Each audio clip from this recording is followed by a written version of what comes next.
Assalamualaikum warahmatullahi wabarakatuh. Perkenalkan, nama saya Wahdania, INPM 2020-1003. Saya mahasiswa program studi manajemen asal kampus Setia Mujahidin Toli-Toli. Adapun tujuan pembuatan video kali ini adalah untuk memenuhi tugas dari mata kuliah Total Quality Management. Baiklah, pada kesempatan kali ini saya akan mempresentasikan materi dengan judul Fokus pada Pelanggan.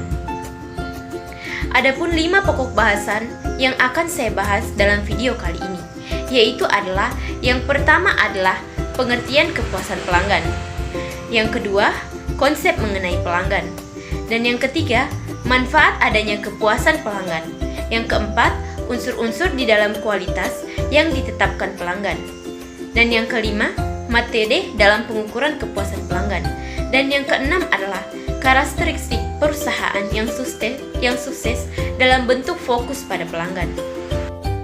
Pengertian kepuasan pelanggan, ada 2 pakar yang mengemukakan. Yang pertama adalah menurut Day dalam C dan Milton pada tahun 1988. Kepuasan pelanggan adalah respon pelanggan terhadap evaluasi ketidaksesuaian yang dirasakan antara harapan sebelumnya atau norma kinerja lainnya dan kinerja aktual produk yang dirasakan setelah pemakaiannya. Adapun menurut Kotler pada tahun 1994 mengatakan bahwa kepuasan pelanggan adalah tingkat perasaan seseorang setelah membandingkan kinerja hasil yang ia rasakan dibandingkan dengan harapannya.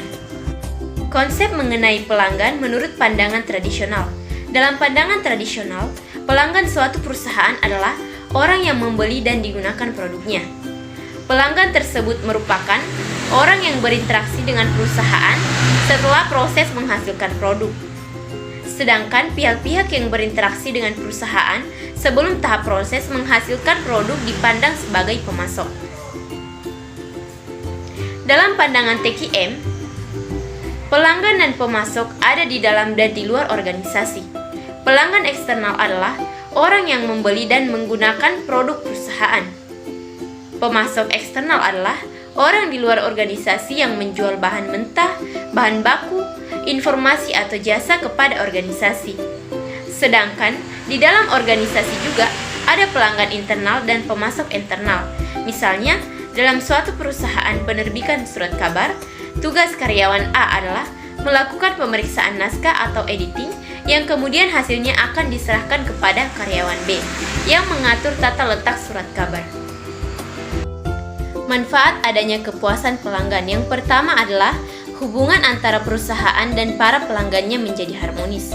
Yang kedua, memberikan dasar yang baik bagi pembelian ulang. Yang ketiga, dapat mendorong terciptanya loyalitas pelanggan. Dan yang keempat, membentuk suatu rekomendasi dari mulut ke mulut yang menguntungkan bagi perusahaan. Dan yang kelima, reputasi perusahaan menjadi baik di mata pelanggan. Dan yang keenam adalah laba yang diperoleh dapat meningkat. Unsur-unsur di dalam kualitas yang ditetapkan pelanggan ada 3. Yang pertama adalah pelanggan haruslah merupakan prioritas utama organisasi. Kelangsungan hidup organisasi tergantung pada pelanggan. Dan yang kedua adalah pelanggan yang dapat diandalkan merupakan pelanggan yang paling penting. Kemudian yang ketiga atau yang terakhir, yaitu kepuasan pelanggan dijamin dengan menghasilkan produk berkualitas tinggi. Metode dalam pengukuran kepuasan pelanggan ada 4. Yang pertama adalah sistem keluhan dan saran. Organisasi yang berpusat pada pelanggan memberikan kesempatan yang luas kepada para pelanggannya untuk menyampaikan saran dan keluhan.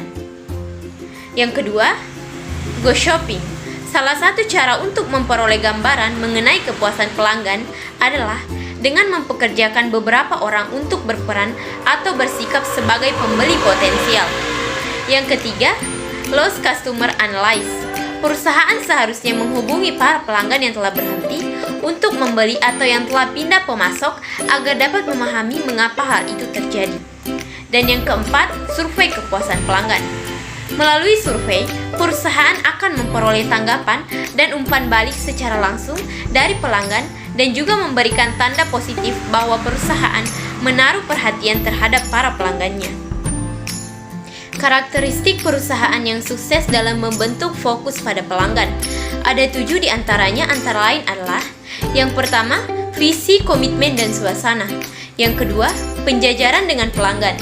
Yang ketiga, kemauan untuk mengidentifikasi dan mengatasi permasalahan pelanggan. Dan yang keempat, manfaatkan informasi dari pelanggan. Yang kelima, mendekati para pelanggan.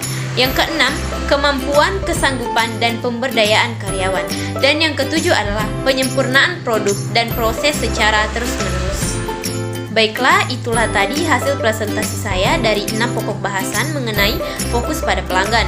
Semoga apa yang saya sampaikan dapat bermanfaat bagi kalian semua, khususnya diri saya pribadi. Terima kasih. Wabillahi taufiq wal hidayah. Wassalamualaikum warahmatullahi wabarakatuh.